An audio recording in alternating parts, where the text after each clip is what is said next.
This is Mark Bell from SuperTraining.tv, Super Training Gym, the strongest gym in the West, with more questions for the Power Project. Got a question from Mark Prickett.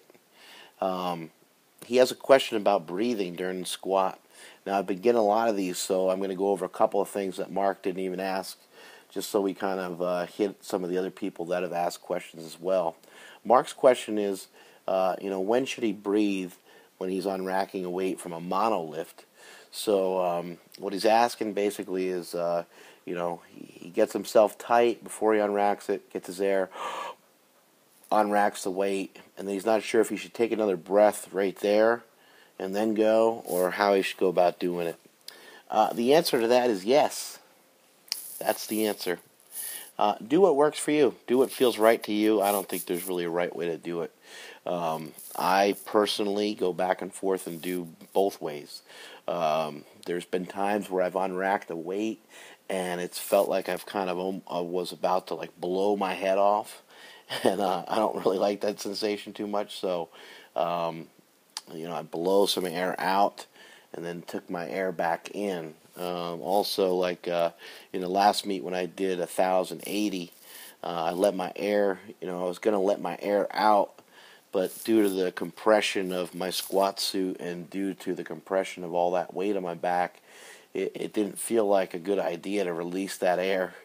It didn't feel like it was going to be feasible for me to release my air and then be able to regain it. So you want to try to get your air before you start your squat, before you descend in a squat.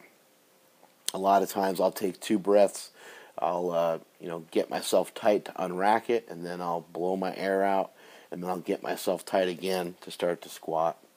Some other questions I have about breathing. Some people were kind of asking, when do you exert your air? That's kind of a beginner question, but still a relevant one. You're going to usually blow your air out when you exert force. Kind of like in karate. Hi-ya!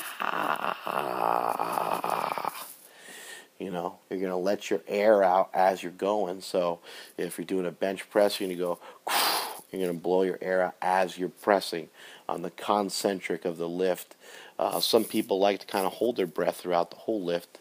That's going to really skyrocket your blood pressure, and you might hit the deck on that. You also want to take air into your stomach. You want to take air into your belly, and you want to push your belly out. A lot of people are always trying to suck their stomachs in because they're trying to look skinnier. The way to look skinnier is to eat right. But in powerlifting, you want to try to blow that stomach out. You want to blow it up. And I even go as far as sometimes have newer people wear a lifting belt during ab exercises. Try it yourself. Try a plank with your lifting belt on. Blow some air up into your stomach. Get your air. You don't want to take air into your face and into your head. A lot of these things kill your whole face, bad enough as it is, and there's no reason to kill it even worse. You can see my face over the years has gotten killed many times over. But you don't want to take air into your face. You don't really want to try to take air into your chest. That's going to kind of blow all this off. So you don't want to go that way. You'll kind of blow your head off. You blow your eyes out, and you'll blow out pretty much everything in your face. You want to take air into your stomach, and one way you can kind of get a feel for that is to wear a belt during some ab exercises. Try wearing a belt during some pull-down abs. Fill your stomach up with air. Push your stomach out and down against the belt. The belt is a brace for your core, not necessarily your back, but it's your entire core. I know people like that catch term, the core, but you're trying to stabilize your back by blowing out your stomach, by blowing up your stomach, and forcing your stomach out against the belt. So when you do some ab exercises, a plank or a pull-down ab movement, try throwing on your lifting belt. Put it on kind of like medium. Doesn't have to be super tight. Doesn't have to be real loose. And try some exercise like that. Really concentrate on pushing out against that belt and stabilizing that spine real hard. A couple other questions about breathing. Somebody was saying they couldn't really feel the sensation of taking air into their stomach. Well, an easy way to do that is just bend down, bend over with your shorts off, preferably. That's up to you. Just bend down and try to reach towards the floor, just like you're doing toe touch, just like you would do a toe touch.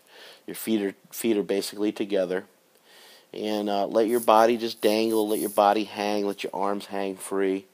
Then just take a giant breath of air.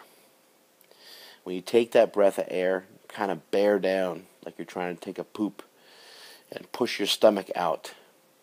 No matter how thin you are, you should feel your stomach kind of compress, cause some compression and intra-abdominal pressure against the thighs and against the hips, against that hip crease. Even if you're thin-waisted, you don't have a gut, you should still be able to feel that.